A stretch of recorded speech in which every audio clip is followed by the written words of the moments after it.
Yeah, it's how we understand the human rights discourse as being discussed in the Western media, the limitations and potentials as a means of challenge, or as a means of liberatory discourse in relation to China, right? And of course, the Tibetan issue is also part of this. Yeah, indeed, Yeah. indeed. So that's the two groups, although obviously if you want to discuss that in your group, feel free. The second one is really about the issue of fear of China, in a sense. What's the fear of China that is being created in the West? What's it based on? How's it constructed? And also, how is it particularly for people here? How's that kind of mediated? What's the image of that, and how's it sort of created? And this third one? So one is the media construction of Yes, sorry. China. There's two. One is about fear of China, Yeah. and the second one is more specifically about what's the media construction of the image of China. And so that involves not only just the U.S. media, for those Yeah. of you who are from the rest of the world.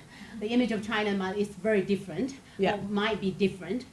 So a bit of comparative media. What's the image of India, and how's it created of China in India? How is it created in Germany? How's it created in and the also US? it doesn't have to what be are those the differences? image of China as such. Can talk about Western Sure, media image sure. of India. Because one thing, at least when I was at the IMCR conference, Vanada Shiva was doing the plenary, the keynote, and she was saying when the food crisis came up, then the Western media is saying, oh, it's because the Indian middle class and the Chinese middle class are eating more meat. Well, is that the problem, really? So I think it's not just the image of China; it's the image of the rest of the world. And so the question of the decline of the U.S., the rise of the rest, which includes China, Brazil, India, or all that, right? Yep. And for the second question is what we were thinking is, it's the fear of China. So this become a nationalistic frame, but then how does this intersect with class? Is it really a fear of China? Is this a displacement of really domestic class conflicts? As I say, I'm so attracted by or struck by the image of the Bush family in China, rub shoulders with Chinese leadership. Is it really? Do they really fear China? What this fear of China discourse is implicated in, and what are the context? What does it serve really in that sense? If you're talking about doing discourse analysis. Is that? Okay, And again, is that- this can apply to India, Indeed. Iran, everywhere. Indeed. Yeah. Is that clear? Is that? Any Toby, you questions? have? All right. Okay, I don't know whether you're, having failed to split you effectively into groups, I don't know whether you're now sitting in different places, but there must be somebody's going to own up to being in Group A. Is anyone's going to own up to being in Group A?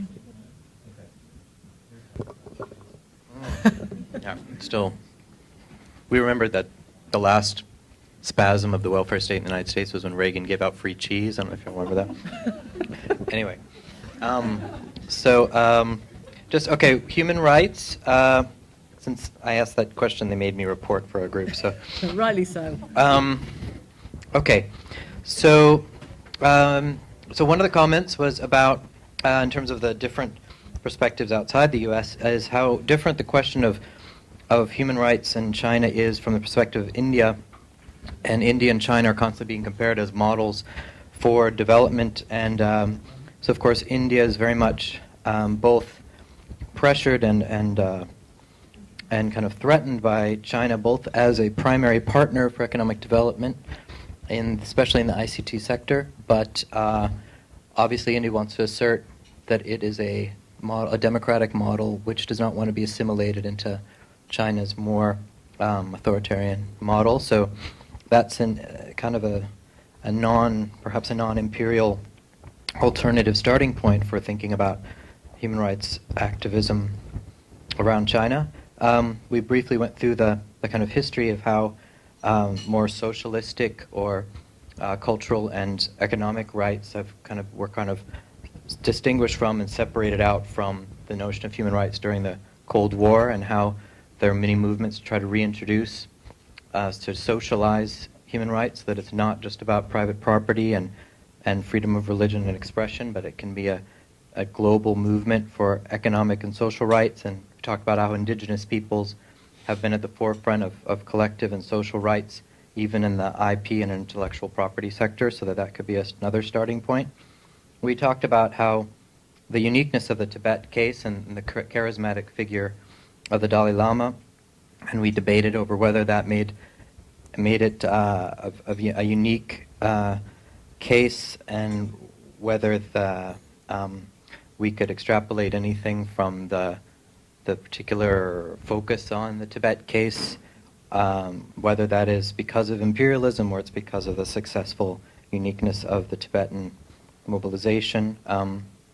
So we talked about, is there a way that instead of human rights focusing on the Chinese state and therefore making a kind of monolithic object, if instead we can focus on particular thematic areas of economic violations of economic human rights, or a multi-sided approach to human rights that didn't focus on states, but that focused on practices like prison labor in prisons, or on environmental and dam construction that has both environmental and human costs as a basis for human rights struggles, so that it could be seen as structural, environmental, and solidarity approaches that didn't target the state and therefore produce a nationalist reaction.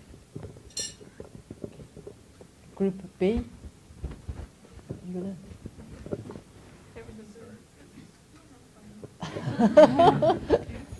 I got elected post facto, so this is all extempore, I guess. So basically, our discussion started with a discussion of what question we were supposed to be addressing, and exactly what is to be done about that particular. What it. I'm going to restart that thought. What is to be done would refer to, because essentially it depends on your different models of how to affect change, and at least initially we talked about the student expat communities in the States and whatnot, which are actually since 9/11 somewhat reduced and going to Canada, as came up in the discussion, as a result of the harder to get visas and whatnot. But nonetheless, that you're still going to run into a barrier in terms of a lot of times, at least we theorized, none of us, I don't think China experts here, that would sort of self-select in a way, that the communities that might come over here would be given to certain ideological beliefs that might already lean towards anti-repressive or other sort of lines of thought. The other thing was just an issue of media access. So long as American companies are providing the infrastructure allowing China to censor censor content from its population, then just in terms of the the liberating power of information or whatnot, that power, however strong or not it is, which is primarily the model for human rights pressure, international pressure and whatnot these days in terms of affecting that change, it's going to be limited.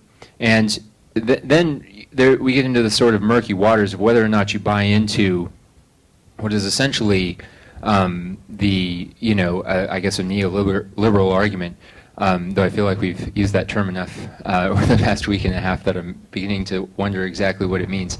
But nonetheless, if you really think that with open border, that's probably too close. Is that better? Okay. That's fine. With open borders, open trade specifically, does that bring about an open discourse? Does that necessarily lead to, does the liberalization of a market economy necessarily lead to democracy? And certainly in the comparison of the cases of China and India, one could argue that the democracy has fared not quite as well as the more repressive regime. And in that case, China is providing its own model that actually goes counter to some of the economic determinist logic that might have been presented in a more sort of strongly coupled version of Western economic history. Am I missing anything? I feel like I've been talking forever, so I'll just shut up now. There's probably a few other things, but. See? Yeah, over here. Okay. I am the representative for Group C. We started off by talking about what we meant by fear of China, and we decided on U.S. fear of China. And we talked a lot about how China is, and Chinese as like a monolithic group that isn't differentiated at all, are seen as inscrutable, illegible, and that is a huge part of the fear. It took us a while to move beyond the discussion about the U.S.'s changing economic relationship to China and how, China used to depend on us because we would buy their goods, and now we depend on China because they own a significant portion of real estate and investment here. We talked about that inversion and what that means. But we settled into this discussion of inscrutability, illegibility, this mysteriousness, this fact that many Americans generalize and see the Chinese practices as not always putting all the cards on the table, as having something to hide. We talked about racism, obviously, and how that is different from, say, other groups, and how, say, the perception of the Chinese right now is different from what was happening with the Japanese during the 80s. Then we talked about generalizations about China in the press that have to do with health and threats to U.S. American values, like normative family values, such as the dog food scandal, the toy scandal, SARS, things of that nature. And we moved beyond that to this discussion about how post-industrial capitalism here is disorganized, and there it's organized and it's more industrial, and so in a way they are beating us at our own game. And that has a lot to do with, in fact, with the enormity of China as well. And I'm not going to get this right.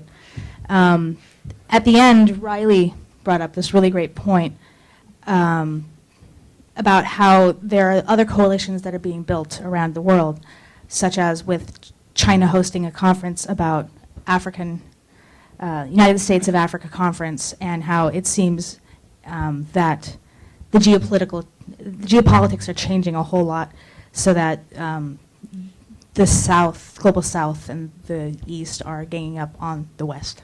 So that might have a lot to do as well. So aside from the numbers game and the industrial game and the military game, there's this other fear of a planet that is no longer in the control of the West, I guess, is my summary. Anybody want to add anything? We started by providing the Taiwanese experience, how the Taiwanese pro-independence people construct China. So then, right, there's about 20% of Taiwanese which are hardcore pro-independence. So in Taiwanese media, even now, China is constructed as this dark and wet, devouring mother, who is always constantly trying to grab this child back in his womb. Yeah.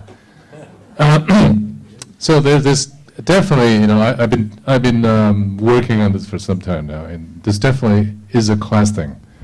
These Taiwanese, well, including actually all Taiwanese, to greater or lesser extent, we see China. We used to see China as our very backward kin, and so the sort of Taiwan-China position is one of more advanced, more advanced modernity, and less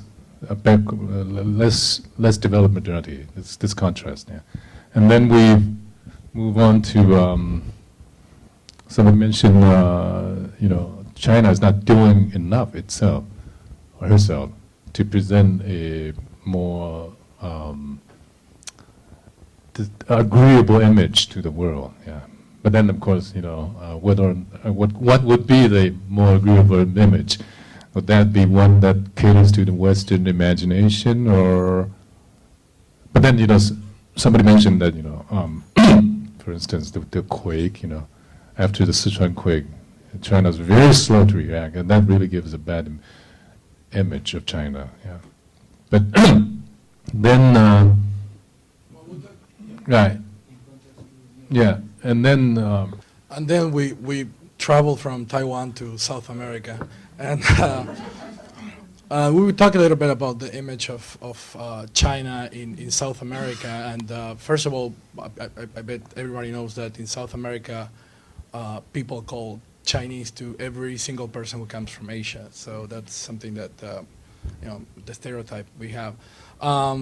Then also, according to me, and I see it from the perspective of my country, I'm Argentine. What we see is, like, for example, products from China. You go to the supermarket and you see these very inexpensive items, and sometimes not very reliable as well, as many people talk about them. But there is no, for good or for bad, there is not a media image of China. Which is know that it's a great, a big country that is investing all over the world, but we don't see anything positive or nor negative on the media. What else did we talk about when you came to? Sorry. No. We were just talking about that, the fact that in South America as well, the image of China is actually consumed over the U.S. as, represented as the other, or the communist other, sort of, that the representation and consumption of the image of China is not really based on what comes from China, but what is sort of created around China by the U.S. And we sort of compare that image to Japan, where, I guess for a lot more different reasons, like the consumer industry or the sort of car manufacturing and all of the sort of technological innovations as well, that the Japanese culture came to be a lot more easily consumed, and the subculture as well within the American youth or Western youth as being being seen as something fun, different, other, whereas China has always been a bit more mysterious, and I guess that was it. Yeah, and the other thing, one particular case, after you probably heard of Evelyn Hugh DeHart's work. She's at Princeton, and she has several books on Chinese migrations to the Americas, not particularly the United States, but Latin America. As a matter of fact, she claims herself to be Latina, so that's something that sort of mocking the fact that. And she was talking particularly, I heard her like 3 months ago talking about the Cuban, the Chinese Cubans. And well, of course, you probably heard of Cristina Garcia's book, Monkey Hunting and stuff like that. That one of the first openings of the in Cuba about celebrating things not Cuban and not particularly related to the revolution was the opening of the Chinese, the Little China in Havana. And the sort of, they are like marketing that area as a new sector of attraction for tourists in Havana.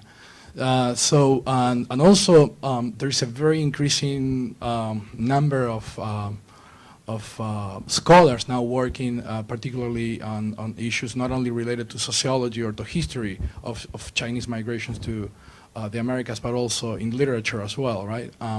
So that's pretty much what we talk about in our group. Anything else? One thing that should be added. You're a very democratic group, Yeah, obviously. very good. is that it seems to me the Chinese government is putting a lot of money into these academic conferences happening. And that is new too. Mm-hmm. That is not just the U.S. embassy putting money for cultural events. It's all of a sudden there is a lot of Chinese money for academic activities. Yeah. Sorry, over here. I want to add a point to what he said, because it was that point came up in our discussion also. How fear of China is being negotiated by invoking the question of human rights. I mean, it's so much reactionary in some sense, and how ecological questions and human rights are combined to give momentum to that criticism about China. Mm-hmm. And we also question, say, why do we see so many movies in Chinese factories now? I mean, what is behind and who is funding this, Mm-hmm. So we need to question politics of cultural production as well. Mm-hmm. Yeah, that's very interesting. Well, because right now, I will even, I don't think I'm a conspiracy theorist, but right now, what's happening is that, so you have, the Chinese state only a huge creditor to the U.S. But like what they say, if you own the bank a little bit money, that's your problem. But if you own a lot, it's your problem, right? So in this case, the U.S. and China is engaged seriously in negotiations about, the values of Chinese currency. And also, some, inside China, actually some discussion about how the U.S. financial capital is trying to get China to pay some of the bills of the subprime crisis. So on the one hand, and also you try to, the U.S. try to make sure, in the case of China, Russia potential alliances, or China go to Africa. So there's real political, economic negotiation going on. Also force, the Chinese bank financial sector to open up to U.S. investment. So you have real geopolitics going on between U.S. and China, and that's behind the door negotiation. And then you have the human rights discourse, and the little girl, fake up, all that. So there is, I will say, this is not a conspiracy, but there is that interaction going on. So the more China is being cornered in human rights discourse, doesn't have that moral authority, then the easier the Chinese state will kind of try to compromise or try to, in a weaker position to negotiate with the U.S. So on one point I put out this slogan and said, okay, at a time of global financial crisis, at the time, the U.S. state is trying, or U.S. financial capital is trying to bang on the door of Chinese banks, China bashing has become the most spectacular spectator sport of all before the Olympics. So there's that connection there, seriously. As I say again, you don't have to be a conspiracy theorist, because the media works on different logic. Reporting on the negotiations between U.S. financial capital and the Chinese state is too complicated, obscure. We don't know, we don't have access. So reporting on, the situation of Chinese currency and U.S. pressure for the Chinese currency to, further appreciate, it's just not as fancy, as a sexy story as the human rights discourse. So I think there's that logic that works separately, but it's a very interesting. This is very, the different discourses, which issue is foregrounded about China, which is not, really is very important. But we are in the same boat, so I can feel that, Yeah, India too, right? when President Bush said that, Indian middle class is consuming more food, that's why we have to cry. Yeah. Believe me, we all were so agitated, and we went and had 2 burgers and 2 dosas. Yeah. Yeah. So, and also this, for example, suddenly the bad Chinese toys, that kind of thing. There's also that inter-capitalist rivalry going on, right? So the Chinese, so this kind of consumer nationalism, don't buy Chinese, buy U.S., that kind of thing. So it's a very complicated situation. Yeah. I think we've still got one group, haven't we, to hear from? Our topic was media representations of China and vice versa. And we started off by talking about what Amy described nicely as a purposeful confusion around images of China, in that, there's always this sense, are we getting the story, the full story, blah, blah, blah. And we talked to some kind of, talked about some moments where this came to a head, the fireworks in the Olympics was discussed, where, well, what happened there was they were projected on or something. The lip-syncing episode and so forth, which we then, kind of talked about as showing up an implicit faith in our own media. We don't necessarily think that our own media gives us the full story, when, on a good day when asked that. But in comparison to Chinese media, it always suddenly becomes kind of much more, less biased than it actually is, perhaps. We talked about a whole bunch of kind of, recurring tropes around China, some of which have been mentioned already. China is the ticking time bomb in relation to the ecological crisis, that kind of thing. There's kind of still this residual, like, Cold War facelessness of China, like this undifferentiation, like people, it's often difficult to identify any or to identify any Chinese politicians or even stars by name, for instance. The discourses around piracy was nominated as being a commonly recurring thing. The discourses around fertility, and we had an interesting discussion about how, this idea of the excessive fertility of China redirects power onto bodies and away from, no, sorry, I might be getting this wrong, but also kind of showed up the idea that the US isn't sexed enough and that China is oversexed or something like this, right? Okay.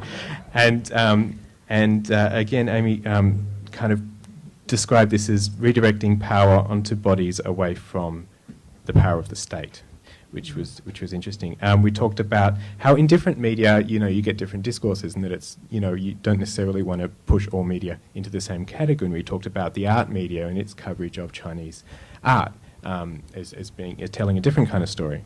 We also talked about, we were quite fascinated by your comments in relation to the first and second wives, and then we were comparing this, and then we made a connection between the John Edwards scandal. But we need to know more about this before we take that any further. So I was the overseas representative. I'm from Australia, and in general, in the Australian imaginary, the image is not terribly different from what I understand the US imaginary of China to be. I guess in Australia there is a sense more of being part of the Asia-Pacific region and China's incredible, very importance in relation to trade and resources, in relation to issues of regional security and diplomacy and that kind of thing, which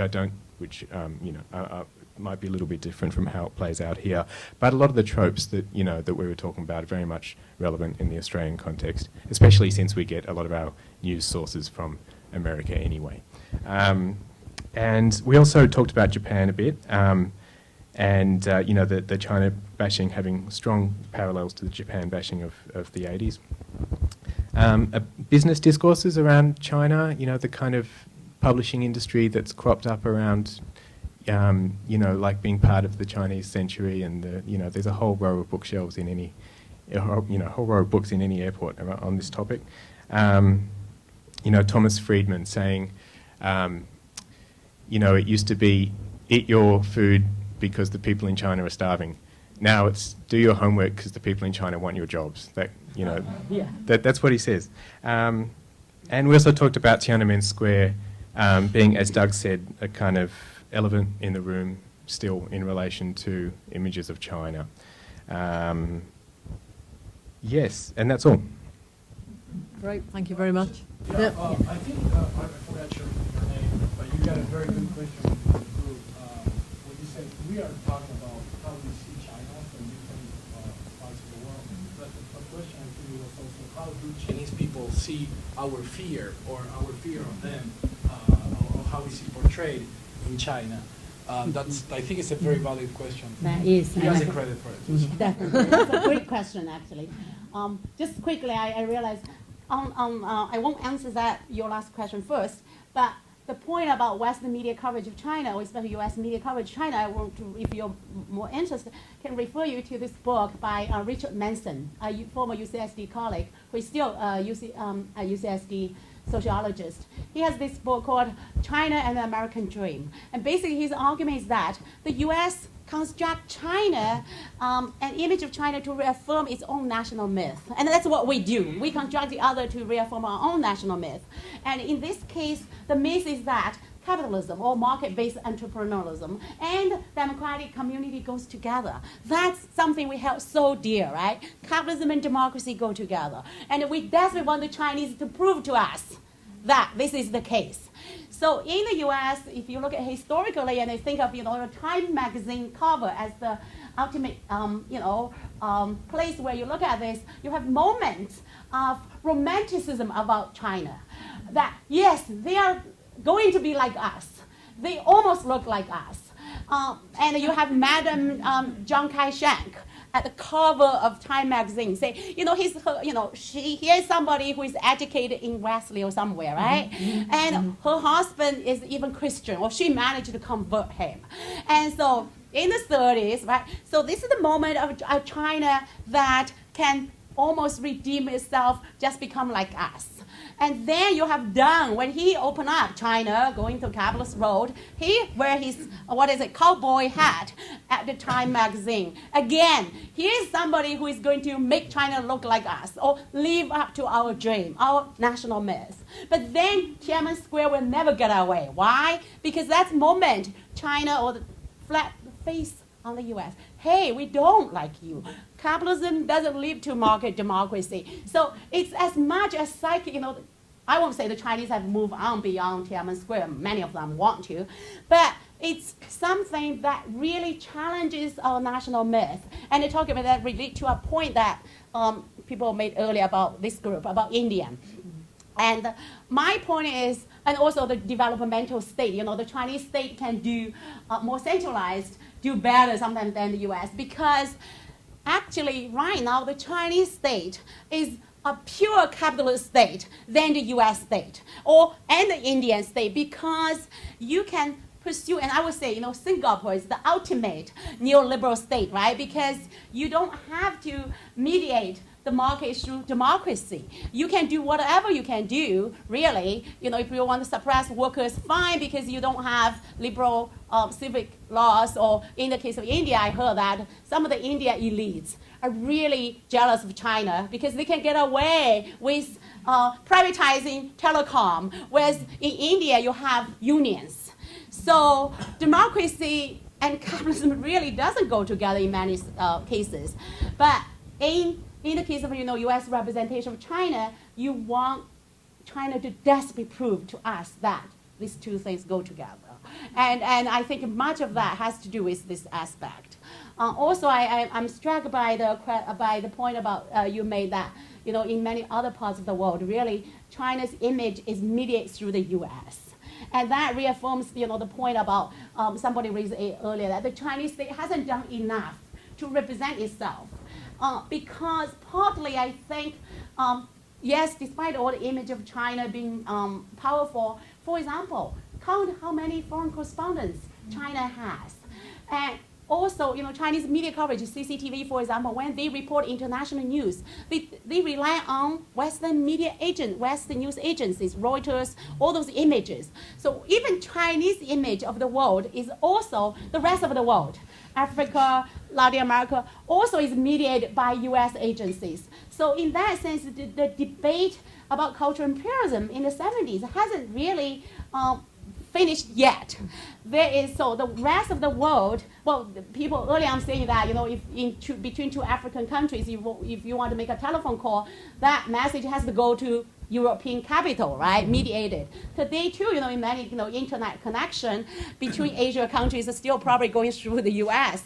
So that the image of different countries, whether it's China's image of Latin America or Latin America's image of China or Turkey's image of China, is still very much mediated by Western media. And that is a very strong, it's still a reality. And in the case of, what's China's image of the rest of the world, many cases it's still, the news agenda is filled by US media. And although it's interesting, when one time when I was visiting Tsinghua University, and a student asked me a question, Professor Zhao, I heard that Venezuela has ghost socialism. Can you tell me a little bit more about it? But there's not much right now in the case of China, although there's so much alliance or, learning from each other, other than Cuba, that the Chinese state can look into, for example, Brazil, Venezuela, many other places. But because the dominant Chinese media elite, the ones who are the gatekeepers, do not want to look at that, or they are more US-centric. They kind of internalize the US more kind of liberal perspective, and they mobilize this against the state, Chinese state repression. So I don't see them as hard as they could have to look at what the Latin Americans were doing, what the other countries were doing, especially in say, the Middle East. So much of Chinese reporting of the rest of the world is filtered by the news agendas of the West. and they have not. And that's why this discourse about China's need to project its soft power become taking shape. But then money is not enough, or at least the Chinese has not invested enough money. But also the intellectual, the ideological perspectives of Chinese media professionals, the creative industry people matters, because these are the people, I won't say they're all nationalistic, they are all socialist, actually they are not. And they're actually very much influenced by the liberal perspective, and all have kind of very much a kind of US-centric. And actually, as part of my own effort in lecturing in China, is trying to bring in perspective that's more less US-centric. But that has been a challenge, because and that also speaks about the fact that this time, why the Chinese media were so disillusioned with Western media coverage. Because that has a basis. The basis is they have idealized Western media. They think that the Western media is truly objective. And especially in the case of myself, I said, hey, I told you so. Because my first book, my MA thesis book called Sustaining Democracy, Journalism and Politics of Objectivity, is about Western media and their, the ideological dimension. But they don't buy that. They want to believe the Western media is objective. Now they say, oh, no. So it become a backlash. I know we have moved on 3 minutes. So, any final burning comments before we move on to the film? Is it clear? Okay. Thank you very much. You're welcome. Thank you. Wonderful discussion. Really.